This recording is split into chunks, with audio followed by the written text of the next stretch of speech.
নমস্কার। আমার আজকের নিবেদন কবি পূর্ণ চক্রবর্তীর লেখা প্রেমের কথা।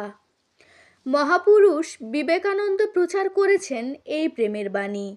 আমরা অতি সাধারণ মানুষ, তার কতটুকুই বা জানি। আমাদের এই পৃথিবীতে কত রকমের প্রেম থাকে চলতে, এই কবিতার মধ্য দিয়ে আমি চাইছি সেটাই বলতে। পিতামাতার অগাধ প্রেম পারবে না কেউ ভুলতে, ভাই বোনের মধুর প্রেম ভুলিনি আমি তুলতে।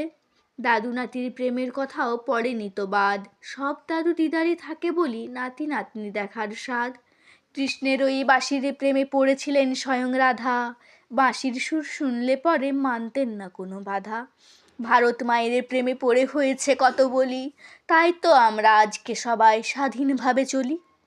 ডাক্তার নার্সের প্রেমে পড়ে ভালো হয় কত দুস্থ, তারা যদি না থাকতেন পাশে আমরা কেউ থাকতাম না যে সুস্থ।